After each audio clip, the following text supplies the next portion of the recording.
Hello everyone. आज के video में हम लोग फ्रूट देखेंगे। देखिए, ये हमारा मॉर्फोलॉजी का टोटल शायद 8वां वीडियो है।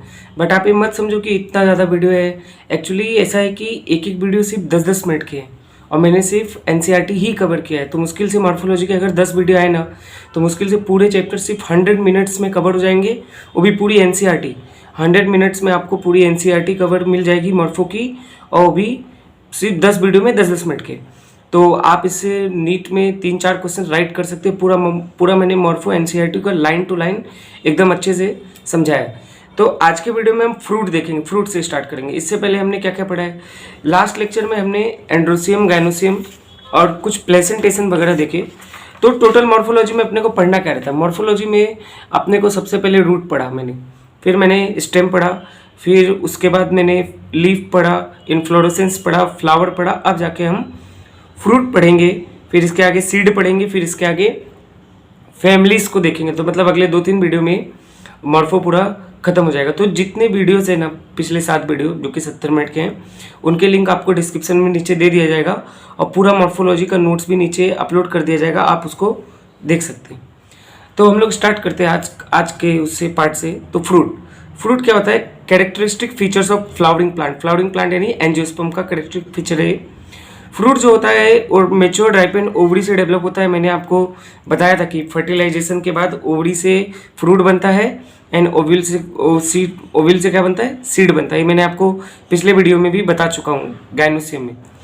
अब अगर मान लीजिए फ्रूट जो है, वैसे तो जनरली क्या होता है, फर्टिलाइजेशन के बाद ओवरी से फ्रूट बनता है, मतलब ये है कि फर्टिलाइजेशन के बाद ही फ्रूट बनता है। लेकिन अगर फ्रूट जो है वो विदाउट फर्टिलाइजेशन बने तो उसको हम लोग बोलते हैं पार्थिनोकार्पिक फ्रूट। ठीक है। अब हम लोग जनरली देखो, मैंने आपको ये 2 फ्रूट का डायग्राम बनाया है। ये मैंगो है, ये कोकोनट है, क्योंकि ये एनसीईआरटी में दिया है। जो एनसीईआरटी में दिया है एज इट इज मैं आपको वही पढ़ा रहा हूँ। तो फ्रूट जो होता है ना, उसके जनरली 2 पार्ट होते हैं, वॉल बोले या पेरिकार्प। सेकंड पार्ट होता है सीड। अब ये जो पेरिकार्प होता है ना, या तो ये हो सकता है कि ड्राई और फ्लेसी हो, ये पेरिकार्प हो सकता है ड्राई या फ्लेसी हो, या तो ये पेरिकार्प थिक एंड फ्लेसी हो। ड्राई एंड फ्लेसी तो कोई बात नहीं, लेकिन अगर थिक मतलब मोटा और फ्लेसी है तो पेरिकार्प के टोटल 3 पार्ट हो जाएंगे। आउटर क्या होगा, इपिकार्प, मिडिल क्या होगा, मेसोकार्प, एंड इनर क्या होगा, एंडोकार्प। मैंगो और कोकोनट जो है ना, इन फ्रूट्स को हम लोग क्या बोलते हैं, मैंगो को और कोकोनट्स को, इनको हम क्या बोलते हैं, ड्रूप बोलते हैं। क्या बोलते हैं, ड्रूप। ये डेवलप होते हैं मोनोकार्पलरी। मोनोकार्पलरी मतलब एक कार्पल से, मोनोकार्पलरी सुपीरियर ओरी। सर ये सुपीरियर ओरी क्या होता है, अगर आपने मेरा पिछला वीडियो देखा हो, पिछले 2-3 वीडियो के पहले वाला वीडियो, तो उसमें मैंने आपको एक हाइपोगाइनस फ्लावर बताया। हाइपोगाइनस फ्लावर में सुपीरियर ओरी प्रेजेंट होता है। तो आप पिछले वीडियोस देख लो तो आपको ये समझ जाएगा, मैं लिंक में डाल दूंगा। तो ये जो मैंगो एंड कोकोनट होते हैं, इनको ड्रूप बोलते हैं। ये मोनोकार्पलरी सुपीरियर ओरी से डेवलप होते हैं और इनके अंदर एक सीड होता है, 1 सीडेड। मैंगो जो होता है ना, मैंगो उसका पेरिकार्प जो होता है, मतलब जो उसकी वॉल होती है वो वेल डिफ्रेंशिएटेड होती है। उसके आउटर क्या होता है, थिन इपिकार्प होता है मैंगो के अंदर। मिडल फ्लैसी क्या होता है, एडिबल मीजोकार्प जो हम खाते हैं। और इनर क्या होता है, एंडोकार्प, जो सीड के जस्ट ऊपर प्रेजेंट होता है, उसी को क्या बोलते हैं, endocarp, inner stony endocarp. Coconut में जो आप नारियल में वो बाल जैसा दिखते हो ना, वो एक्चुअली मीजोकार्प है, वो फाइब्रस मीजोकार्प है कोकोनट के अंदर। तो फ्रूट के अंदर हमारे एनसीईआरटी में इतना ही दिया है, तो आप एक्स्ट्रा मत पढ़ो, क्योंकि नीट में 90% 99% क्वेश्चन इवन उससे आता है, एनसीईआरटी से। तो आप एक्स्ट्रा क्यों पढ़े, पहले जो है वो तो पढ़ के कवर हो जाए अपना। अब हम आगे देखते हैं सीड्स के बारे में, कि सीड्स क्या होता है एक एक करके। सीड जो होता है, मैंने आपको बताया था कि आफ्टर फर्टिलाइजेशन ओवरी किस में बदलता है, फ्रूट में, और सीड किस में बदल जाता है आफ्टर फर्टिलाइजेशन, ओव्यूल में। ओव्यूल सीड में बदल जाता है, सॉरी, ओव्यूल जो होता है वो सीड में बदल जाता है, ओवरी फ्रूट में। सीड के टोटल 2 पार्ट होते हैं, एक होता है सीड कोट, एक होता है एम्ब्रियो। और एम्ब्रियो के भी टोटल 2 पार्ट। एम्ब्रियो किन 2 पार्ट से बनता है, कॉटिलीडॉन से और एम्ब्रियोनल एक्सिस से। अब ये कॉटिलीडॉन एक भी हो सकता है, 2 भी हो सकता है। अगर प्लांट डाइकोट है तो कॉटिलीडॉन 2 होगा, अगर प्लांट मोनोकॉट है तो कॉटिलीडॉन 1 होगा। एम्ब्रियोनल एक्सिस पे 2 चीज़ें प्रेजेंट होती है, एक रेडिकल, एक प्लीम्यूल। रेडिकल से क्या डेवलप होता है, रूट। प्लीम्यूल से क्या होता है, सूट। ठीक है। अब हम लोग एक एक करके dicot seed and monocot seed को पढ़ेंगे। जितना एनसीईआरटी में लिखा है उतना ही पढ़ेंगे। इवन मैंने वही डायग्राम्स बनाए हैं जो एनसीईआरटी में है, बिकॉज डायरेक्ट डायग्राम का लेबलिंग वगैरह भी नीट में पूछ लेता है। तो स्ट्रक्चर ऑफ डाइकोट सीड, देखिए एक डाइकोट सीड है, इस डाइकोट सीड में देखो सीड कोट है, सीड कोट है। तो सीड कोट के टोटल दो पार्ट होते हैं, एक होता है टेस्टा, एक होता है टेगमेन। जो आउटर पार्ट होता है उसको हम लोग टेस्टा बोलते हैं और इनर पार्ट को क्या बोलते हैं, टेगमेन। फिर देखो इस सीड कोट में एक देखो एक हाइलम प्रेजेंट है, इस सीड में देखो एक हाइलम प्रेजेंट। हाइलम क्या होता है, हाइलम एक स्क्वायर होता है, स्क्वायर मतलब एक छेद जैसा होता है। ऑन द सीड कोट, इस सीड कोट पे एक स्क्वायर प्रेजेंट होता है, through which developing seed were attach to fruit. जो डेवलपिंग सीड होता है ना वो फ्रूट से अटैच होता है इस हाइलम के जरिए। About the hilum small pore present is called micropyle. Hilum के ऊपर एक पोर प्रेजेंट होता है माइक्रोपाइल। अब तुम्हें डाउट आएगा, देखो मैंने माइक्रोपाइल इसको लिखा है, तो तुम्हें डाउट आएगा सर अबाउट द हाइलम का बिलो द हाइलम है ना। तो एक्चुअली जो माइक्रोपाइल होता है ना ऊपर होता है। तो देखो ये डायग्राम को, इस डायग्राम में माइक्रोपाइल, ये देखो ये इसका अपर एंड है, ये इसका लोअर एंड है, ठीक। तो हाइलम के ऊपर क्या होगा, micropyle. Within a seed coat is embryo present. इस सीड कोट के अंदर एम्ब्रियो प्रेजेंट होता है। मैंने बताया था ना सीड के अंदर पहले सीड कोट, फिर उसके अंदर एम्ब्रियो। अब ये एम्ब्रियो के टोटल दो part, two cotyledon and embryonal axis. Sir two cotyledon, सिर्फ कॉटिलीडॉन क्यों नहीं लिखा, वो तो मैंने इन जनरल कॉटिलीडॉन बताया था ना। अब डाइकोट में तो दो कॉटिलीडॉन होगा ना, और ये दो कॉटिलीडॉन जनरली क्या होते हैं, फ्लैशी होते हैं और full of reserve food material. चना देख लो ना। आगे एम्ब्रियोनल एक्सिस में वही प्लूमुलर रेडिकल प्रेजेंट होगा। This plant are generally non endospermic. ये प्लांट जनरली क्या होते हैं, नॉन एंडोस्पर्मिक होते हैं। जैसे एग्जांपल इन प्लांट्स का bean, gram and pea. But इनमें एक एक्सेप्शन है, सीड्स ऑफ कैस्टर, काजू के जो सीड्स होते हैं वो एंडोस्पर्मस होते हैं।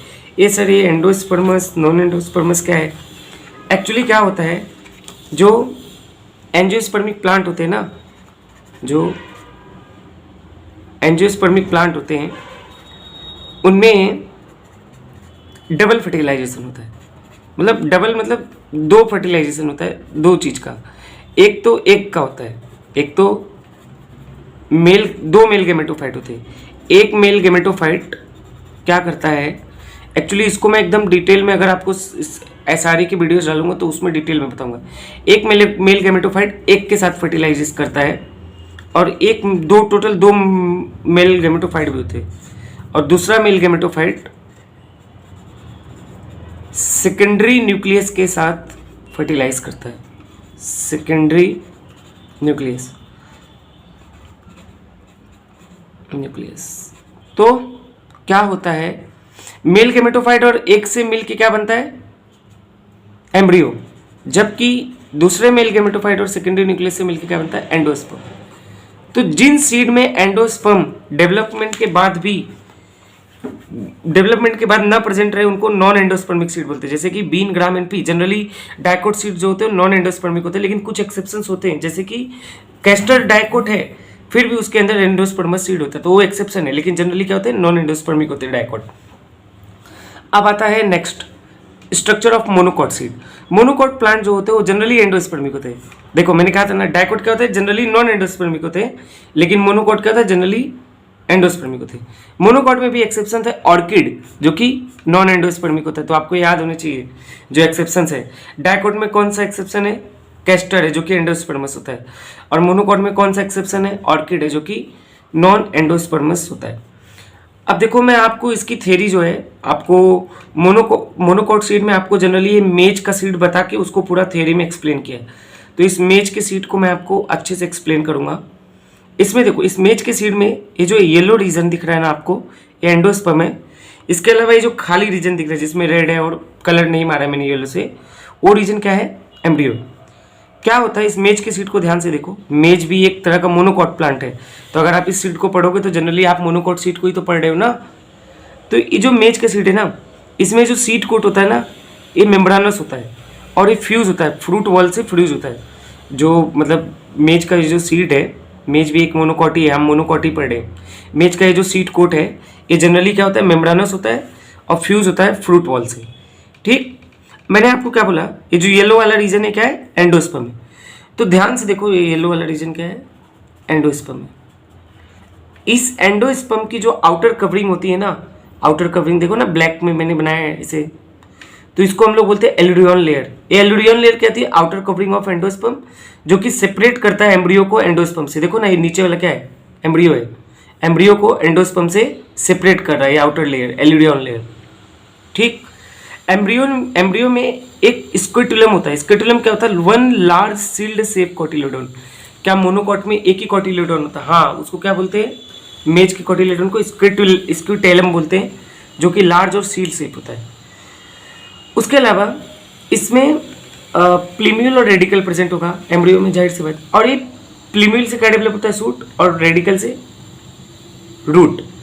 प्लीम्यूल के ऊपर एक सेट की कवरिंग होती है जिसको हम लोग बोलते हैं कॉल्यूप्टाइल, और रेडिकल के ऊपर भी एक सेट की कवरिंग होती है जिसको हम लोग बोलते हैं कॉल्यूरिज्म। तो आपको याद रखना है कि जो मैंने मेज का जो सीड बताया, इसमें जो सीड कोट है वो मेम्ब्रानस होता है, फ्रूट वॉल के साथ ही फ्यूज होता है। एक आउटर कवरिंग ऑफ एंडोस्पर्म जिसको हम लोग बोलते हैं एल्यूडियन लेयर, जो एम्ब्रियो को एंडोस्पर्म से सेपरेट करता है। एम्ब्रियो में एक कोटिलीडोन होता है जो कि लार्ज होता है, सील्ड शेप होता है, जिसको हम लोग स्क्विटेलम बोलते हैं। एम्ब्रियो में प्लीम्यूल एंड रेडिकल प्रेजेंट होता है। रेडिकल की आउटर कवरिंग कॉल्यूरिजा है, जबकि प्लीम्यूल की आउटर कवरिंग क्या है? कॉल्यूप्टाइल है। तो आज के वीडियो में हम इतना ही। इसके आगे की वीडियो में हम लोग फैमिलीज देखेंगे एक एक करके। तो लगभग अगली 2 वीडियो में पूरा मॉर्फोलॉजी खत्म हो जाएगा। फिर उसके बाद हम आगे का कोई चैप्टर स्टार्ट करेंगे। अगर आपको डाउट है तो आप सजेस्ट भी कर सकते हैं कि सर ये चैप्टर पढ़ाओ। एक एक करके हम पीसीबी के सब्जेक्ट चैप्टर डालेंगे, और ये चैनल आपके लिए बिल्कुल भी फ्री है। आपको इसमें कोई ज्वाइनिंग वगैरह कुछ नहीं है, फ्री है। आप सब इसका फ़ायदा उठा सकते हो। तो आप अपने दोस्तों को भी बताओ और इस चैनल का फ़ायदा ले सकते हो। Thank you.